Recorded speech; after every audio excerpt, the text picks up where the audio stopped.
Merci d'être fidèle à nos programmes. Bonsoir et bienvenue dans cette édition sur ITV dans l'actualité de ce mercredi. Les propos à polémique du chef de l'État sur le loyer. Puisque la loi ne semble pas résoudre les problèmes, le chef de l'État propose de se tourner vers les habitats sociaux. Et dans cette édition, les Sénégalais vont exprimer leur déception et surtout leur désarroi face à un loyer de plus en plus cher. Dans le même temps, une pénurie de gaz est signalée à Dakar. Certaines localités sont en tout cas touchées depuis quelques jours. Constat sur le terrain avec nos équipes. L'actualité de ce mercredi, c'est aussi le rapport rendu public par la Caisse de sécurité sociale. Le document révèle que les déclarations d'accidents de travail ont chuté de 2019 à 2020, passant de 2064 à 1511. Le procès Thomas Sankara, l'ancien président du Burkina Faso Blaise Compaoré, condamné à perpétuité pour l'assassinat de son prédécesseur. C'était en 1987 lors d'un coup d'État. Tout de suite le développement.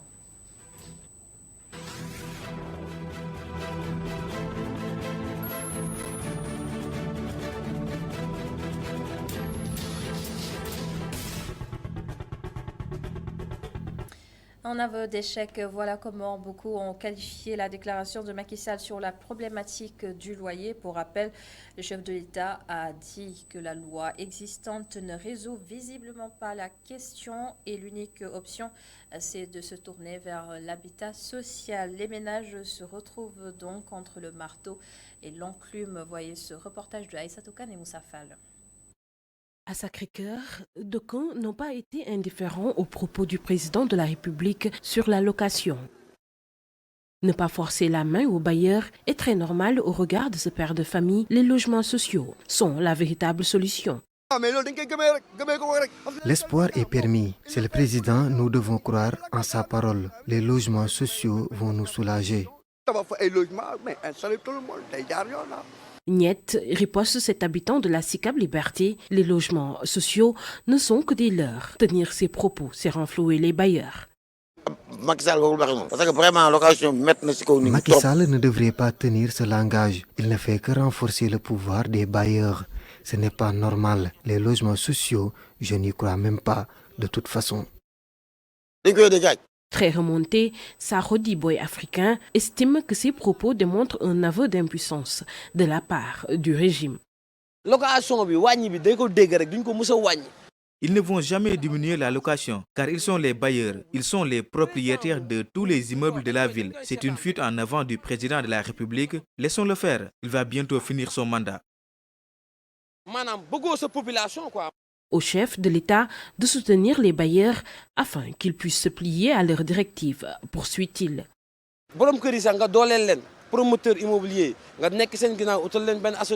Le président devrait les financer, être à leur écoute et soutenir les bailleurs. Ainsi, ils vont en retour l'écouter et pourront même diminuer la location si l'État fait baisser les taxes, le prix du béton, du ciment et même du sable.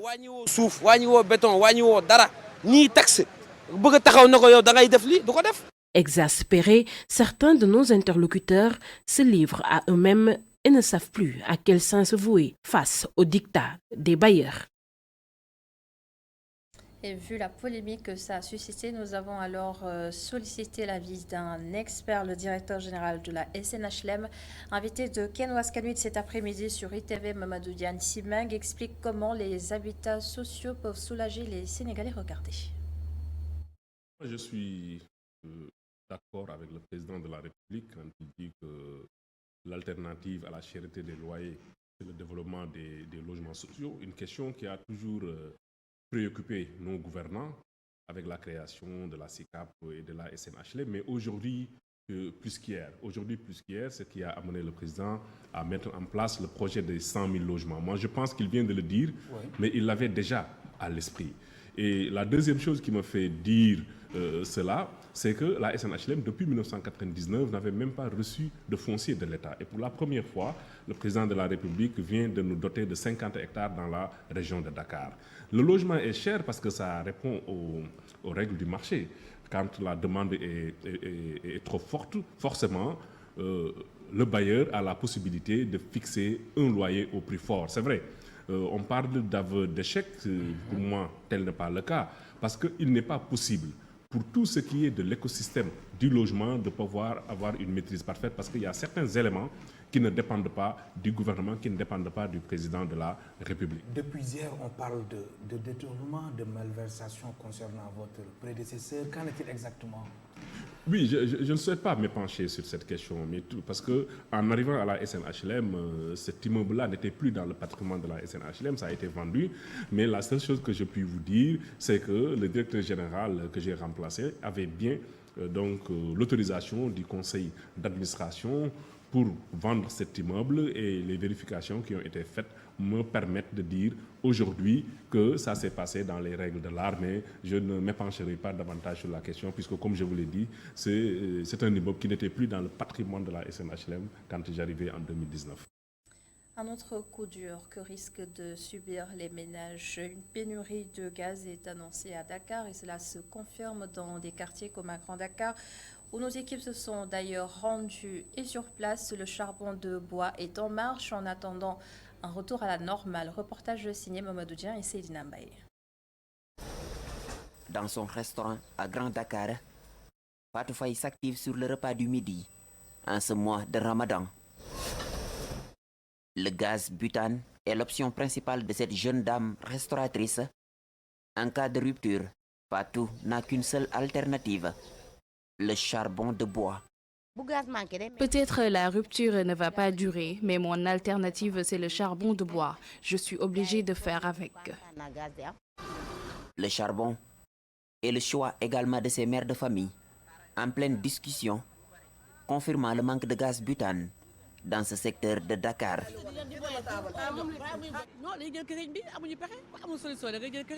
Nous n'avons que le charbon comme alternative. Il nous faut de l'argent pour avoir des bonbons en réserve, mais les moyens font défaut. Le manque de gaz butane à Dakar entraîne parallèlement une flambée du prix du produit, ainsi qu'un poids de la bouteille qui a tendance à diminuer, soutiennent ces mères de famille. Tout est cher, surtout le gaz. Je me débrouille. Cette bonbonne, je l'ai rechargée à 4800 francs. Avant-hier, j'ai rechargé la bouteille à 6500 francs. Elle était presque vide. Même le jeune homme qui m'aidait à le transporter a fait la remarque. Mais je n'avais pas le choix. Il y aurait une rupture du gaz butane dans certains secteurs de la capitale. Ces mères de famille craignent que cela persiste, ce qui va rendre difficile, selon elles, le Ramadan. Et cette rupture que vous avez mentionnée, Mamadou Dian, a été d'ailleurs démentie par le secrétaire général du syndicat national des travailleurs du pétrole et du gaz. Sarah Konaté soutient d'ailleurs que de nouveaux stocks sont disponibles sur le marché. Ses explications. Il y a du gaz en réalité. Bon, il y a une période qu'on a dépassée qui avait trait à l'interchangeabilité des bouteilles. Certains acteurs ne jouent pas le jeu, mais ça c'est derrière nous. Mais du gaz, il y en a. Il y a même des compagnies qui ont du gaz à quai qui sont en train de décharger. Bon, maintenant, ça c'est lié à la période du mois de carême. Vous comprenez, c'est une période de tension où pratiquement les gens ont tendance à acheter des bouteilles, à en acheter. C'est surtout ça, mais il y a du gaz. Il y a aucun problème. Le réseau sera alimenté. Ils ont même travaillé pendant. Les gens ont travaillé même pendant le week-end. Hein. Cette semaine, c'est sûr que la tension va baisser, c'est clair. Et comme vous le savez, le Ramadan coïncidait cette année avec le carême. Musulmans et chrétiens partagent donc une douzaine de jours de jeûne. Et c'est d'autant plus réel chez les familles mixtes, sujet réalisé par Ami Diouf. Au quartier Baobab, on y trouve fréquemment des familles mixtes composées de chrétiens et musulmans. Sylvain Dorego, chrétien, et Jaina Bassène, musulmane, parents de 4 enfants chrétiens, vivent dans la même maison. À cette période, chacun est ancré dans sa foi, tout dans le respect et dans l'harmonie.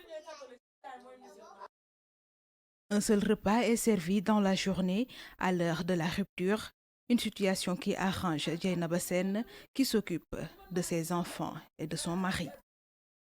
Nous n'avons pas de problème par rapport au fait que le Ramadan coïncide avec le carême. Chacun respecte sa religion. En plus, cela m'arrange parce que je me décarcasse pour le préparer à manger. Mais, vu la situation actuelle, je dépense moins d'énergie. Les chrétiens ont débuté le carême 20 jours avant les musulmans, mais Sylvain Dorego ne se plaigne pas. Son épouse a adopté le rythme de vie pendant tout ce temps.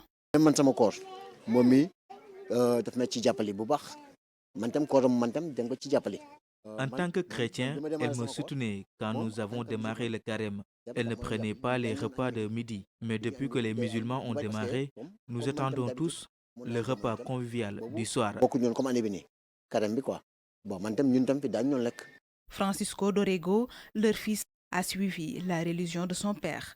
Cette coïncidence est une motivation pour lui. Les années passées, je restais des jours sans jeûner. Mais avec cette coïncidence, je suis motivé. J'ai le complexe de voir mes amis musulmans jeûner. Et moi non.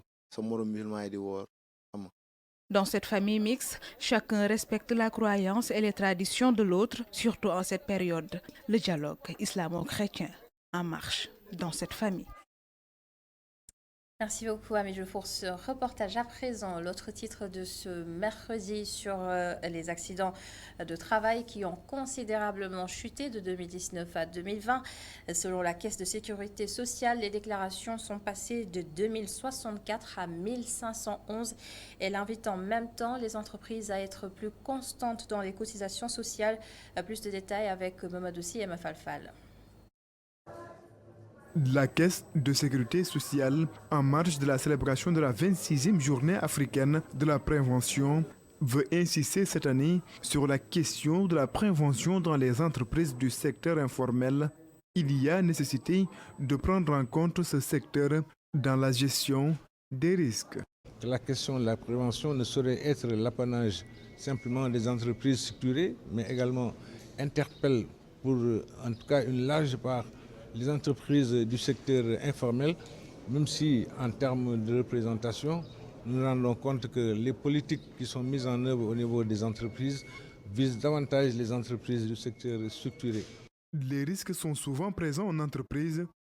Pour les prévenir, la CSS plaide pour une mise en place d'un système de management orienté santé-sécurité au travail dans les entreprises. On se rend compte que c'est lorsque le sinistre est là et que la réparation doit pouvoir être assurée que justement on regrette de ne pas avoir mis en place une politique de bien même un système de management orienté santé-sécurité au travail au niveau des entreprises. Il faut un programme de prévention. Il faut, au-delà du programme de prévention, il faut un management systémique de la prévention, c'est-à-dire l'internalisation de cette fonction. La couverture sociale des travailleurs est essentielle. Cela doit passer par une cotisation à temps des entreprises qui doivent d'ailleurs les revaloriser. Les entreprises doivent couvrir les travailleurs en cotisant, n'est-ce pas, au niveau souhaité, mais aussi en cotisant au moment où il le faut, n'est-ce pas? Et c'est cette culture-là qui doit être internalisée. Et les entreprises veulent se faire payer, mais pour se faire payer, il faut cotiser. Et il n'y a pas de couverture s'il n'y a pas de cotisation. Du 6 au 29 avril prochain, la Caisse de sécurité sociale et ses partenaires échangeront sur les thématiques afin de mieux prendre en compte la question de la prévention dans le milieu du travail. Les déclarations des accidents de travail sont en baisse. Ils sont passés de 2064 en 2019 contre 1511 en 2020. Et toujours dans le milieu du travail, la décision du ministère du Travail et du Dialogue social d'augmenter la durée des congés maternité de 3 à 6 mois rassure les femmes de l'Université Cheikh Anta Diop de Dakar. Elles espèrent cependant que la mesure ne va pas impacter le recrutement des femmes dans les entreprises et dans certaines institutions. Abdoukhadim Thiam et Moussa Fall nous en disent plus. La proposition du ministère du Travail et du Dialogue social consistant à augmenter les congés de maternité de 3 à 6 mois satisfait plus d'un. Les concernés, les femmes, pensent que c'est une mesure qui vient à bon point. Une mesure très très importante, parce que surtout pour les enseignants. Une enseignante peut avoir une journée longue jusqu'à 20 heures, parce que les gens viennent à l'université des fois à partir de 18 heures pour faire leur cours. Donc ce n'est pas aisé d'avoir en période d'allaitement une femme à l'université, c'est très difficile.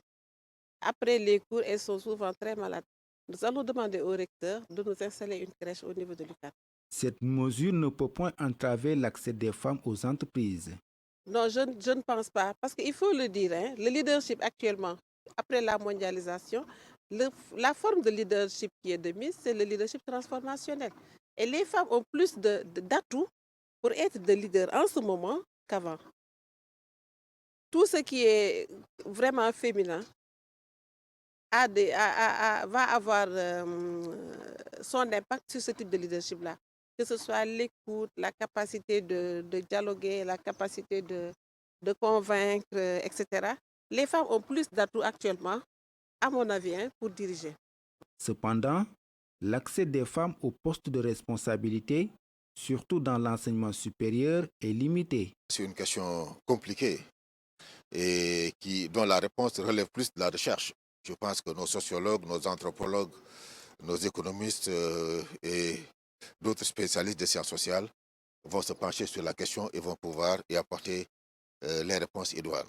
Pour mieux appuyer ces femmes de l'université Cheikh Anta Diop, ces dames plaident pour l'établissement d'une crèche. Ceci va non seulement aider les femmes du rectorat, mais aussi les étudiantes.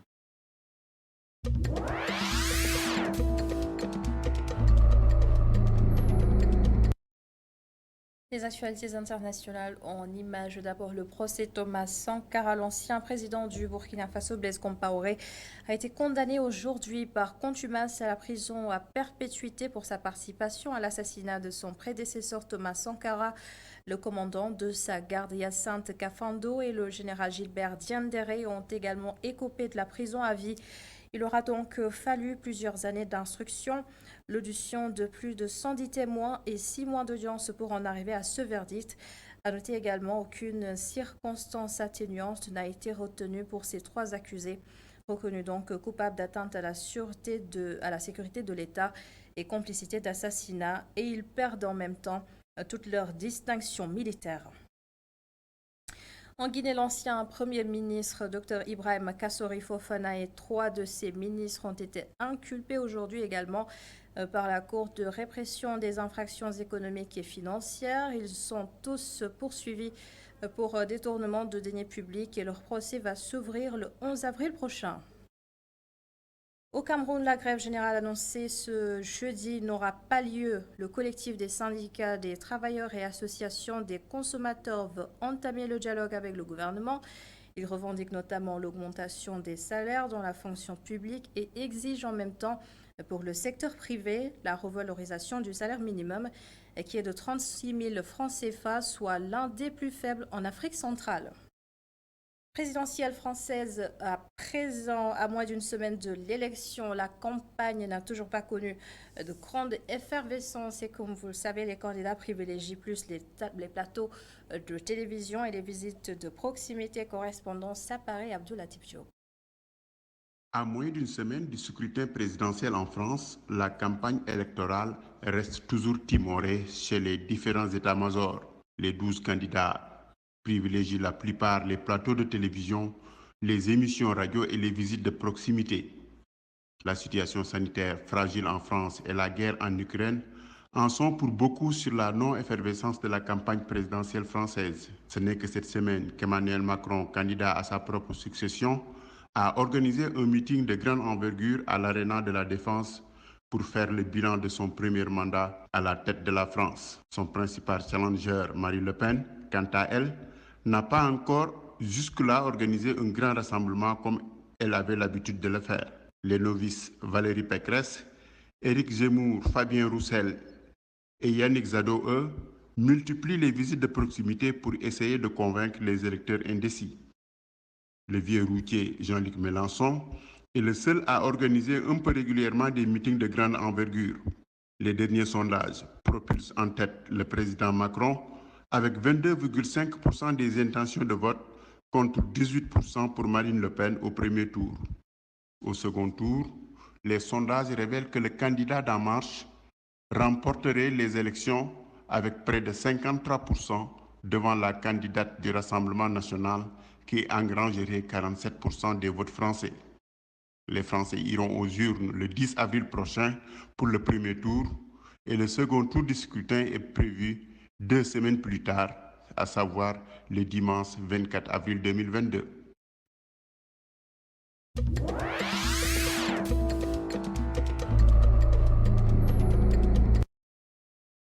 Et c'est la fin de cette édition. Merci beaucoup d'avoir été avec nous. Merci à l'ensemble des équipes en régie. Bonne suite des programmes et à demain pour le 19h45.